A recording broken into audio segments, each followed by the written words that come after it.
aí, pessoas, tudo bem com vocês? Eu sou o Lelo e sim, eu maratonei os 2 filmes. Socorro. Eu assisti A Menina que Matou os Pais e na sequência, apenas com uma paradinha pra fazer xixi, eu assisti O Menino que Matou Meus Pais. Produções que tentam, eu repito, tentam recontar o caso Suzanne Richthofen. Sendo um com a versão dela e o outro com a versão do seu namorado na época do crime, Daniel Cravinhos. E pessoas, se essa história na vida real já era problemática, aqui temos mais problemas.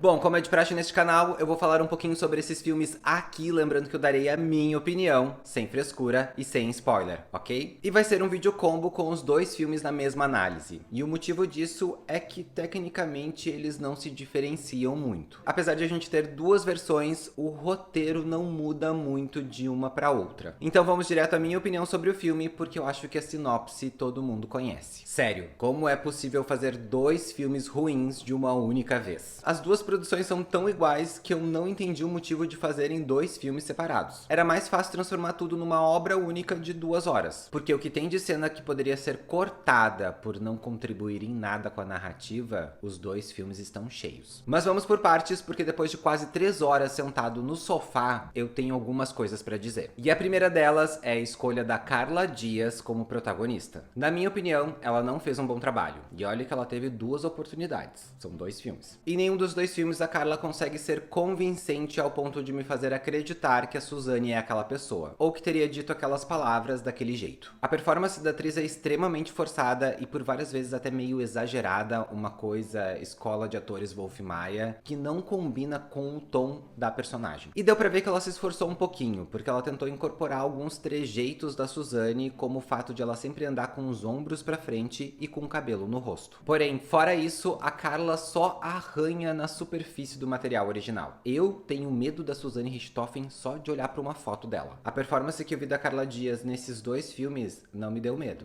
me deu vergonha alheia. Só que eu acho que eu tenho uma explicação para isso, que eu vou falar um pouquinho mais pra frente. Em compensação, o Leonardo Bittencourt conseguiu elevar um pouquinho essa performance no filme em que ele é o protagonista, podemos assim dizer. Ao encarar o Daniel Cravinhos sob a perspectiva da Suzanne, ele vai um pouquinho além, mas nada que a gente possa considerar uma grande atuação. Existe apenas uma mudança de tom, que pareceu ser menos forçada do que a sua parceira de cena. Agora, o resto do elenco sofre muito com um roteiro que é extremamente raso, com falas extremamente bobas. Nem bons atores como a Vera Zimmerman e o Leonardo Medeiros conseguem se safar de soarem ruins. Quem me chamou a atenção foi o Alan Souza Lima, que faz o Christian. Nas poucas cenas em que aparece, ele demonstra uma presença interessante em cena. Talvez seja um pouco da semelhança física que ele tem com o personagem, mas eu vou te dizer que ele é o único que consegue entregar as falas de forma convincente. E olha, ele não teve muito com o que trabalhar não. E talvez aqui esteja o problema desses filmes, os seus roteiros. A ideia de trazer os 2 pontos de vista dos assassinos é extremamente interessante, mas a forma como os roteiristas criaram essa narrativa deixou ela totalmente anticlimática, ao ponto de chegar a minimizar o que o casal fez na vida real. A narrativa escolhe alguns pontos bem aleatórios,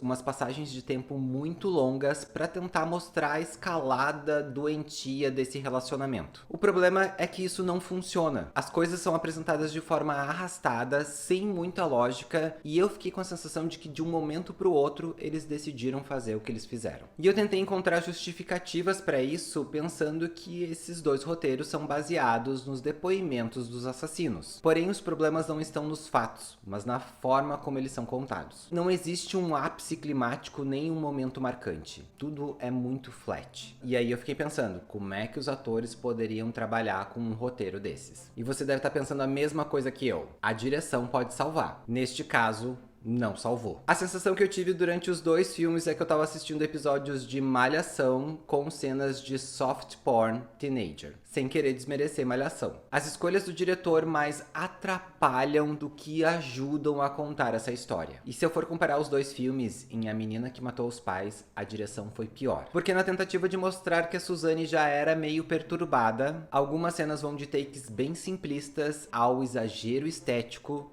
sem lógica nenhuma. Ainda não engoli as cenas da Carla Dias bem loucona depois de consumir uns produtos ilícitos que foram gravadas em slow motion e que ocupam boa parte dos filmes. Ou as cenas finais dos 2 filmes em que ela está parada na frente de um espelho com uma luz vermelha e o vilão atrás bem numa vibe malvadão. Os filmes não passam nenhuma emoção. Não existe um nervosismo antes do crime, não existe esse sentimento de amor que a Suzane sentia na casa do Daniel, nada. E mais uma vez eu repito, como os atores entregariam performances boas se a direção parece não saber o que tá fazendo? Porque sim, o caso da Suzane von Richthofen é muito perturbador. Esses dois filmes não são. Parecem mais dramatizações do SBT. Pode parecer que eu tô pegando muito pesado, mas o produto final dessas duas produções está longe de ser bom. Eu lembro de algumas entrevistas que a Suzane deu pro Fantástico em que você conseguia perceber o quão não bem ela estava. O que esses dois filmes entregam mais parece um drama adolescente, tão sem emoção quanto a frase final que a Carla Dias diz nos dois filmes. Já acabou? As duas vezes que ela disse isso, eu falei, graças a Deus. Por esses motivos, esses filmes não levam alienzinhos hoje. Eles são um festival de cenas da Carla Dias soando forçada e exagerada ao mesmo tempo, num roteiro tão simplista que as falas chegam a dar vergonha alheia. Todas as vezes que eles falavam o nome da universidade, eu sentia muita vontade de rir. E a direção, ao invés de nos fazer imergir dentro dessa história, a deixa desinteressante, arrastada e diminui muito o impacto do horror que foi aquilo tudo. É uma pena. Bom, mas como eu sempre digo, essa é a minha opinião. E você? O que achou desses dois filmes? Deixa aí nos comentários que eu quero saber. Esse é o vídeo de hoje. Se você curtiu, dá um joinha. Se você não é inscrito no canal, se inscreva. Eu vou indo lá.